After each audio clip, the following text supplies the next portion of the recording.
মেহমান কারা, মেহমান বলতে কি বোঝায় আর আত্মীয় স্বজন বলতে কি বোঝায়? আমরা আত্মীয় আর মেহমান দুইটাকে একদম গোলায় ফেলেছি।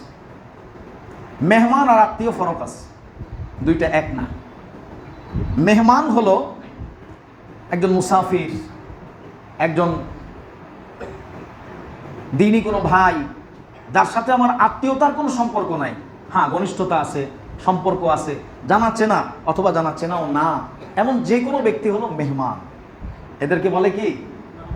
আর যিনি যিনি আমার, যার সঙ্গে আমার আত্মীয়তার সম্পর্ক আছে, রক্তের হোক বা বৈবাহিক হোক।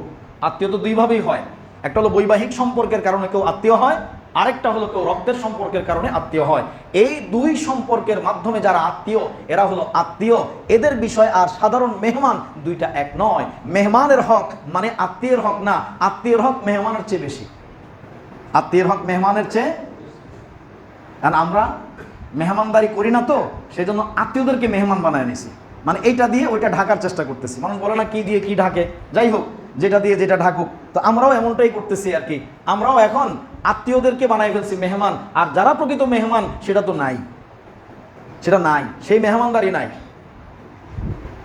কারণ দুই দিকেই সমস্যা, আমরাও হারাইছি, আর যাদেরকে মেহমানদারি করব, মানে আমাদের গড়েই চারিত্রিক অধপতনের কারণে কেউ আস্থাই রাখতে পারে না যে আমাকে বাসায় নিয়ে একবেলা মেহমানদারি করবে। কারণ সে আশঙ্কায় থাকে আমি আমার বাসায় গিয়ে কোনো অঘটন ঘটায় ফেলি কিনা, সে টেনশনে থাকে, দুশ্চিন্তায় থাকে, এজন্যও করে না। তাই এটা আমাদেরও চারিত্রিক অধপতন, যে এই জন্য আমরা এই থেকে পিছায় আসতেছি। অথচ রাসূলুল্লাহ সাল্লাল্লাহু আলাইহি ওয়াসাল্লামের অন্যতম আদর্শ ছিল মেহমানদারি করা।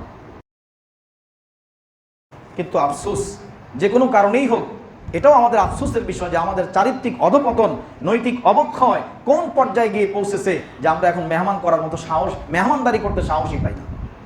তাহলে মেহমান আর আত্মীয়, বুঝতে পারছেন তো? আত্মীয় কারা? যাদের সঙ্গে রক্তের অথবা বৈবাহিক সম্পর্ক আছে, তারা হলো আত্মীয়। আর বাকি যে সমস্ত মুসলমান ভাই পরিচিত, হ্যাঁ, তারপরে বা অপরিচিত, বা কোনো দিনের কোনো দায়ী, হ্যাঁ, বা কোনো তালিবে ইলম, এরা হলো মেহমান। এরা হলো কি? মেহমান। আর যিনি দাওয়াত দেন তাকে বলে মেজবান। অনেকে এটাও ভুল করে, অনেক সময় মেহমানকে মেজবান বলে আর নিজেদেরকে মানে এই মেহমানকে মেজবান বলে ফেলে। আসলে মেজবান হলো যিনি মেহমানদারি করেন, তাকেই বলে মেজবান। আর যিনি মেহমানদারি গ্রহণ করেন তিনি হলেন মেহমান। আর যারা আত্মীয় তারা তো আত্মীয়, তারা মেহমান না, মেহমানের উপরে। মেহমান না মানে আপনার তাদেরকে আবার অবমূল্যায়ন করার জন্য না বুঝে, আবার মেহমান না মানে মেহমানের নিচে না, তাদের মর্যাদা সম্মান মেহমানের চাইতেও বেশি, তাদের অধিকার, তাদের হক মেহমানের চাইতেও কি বেশি।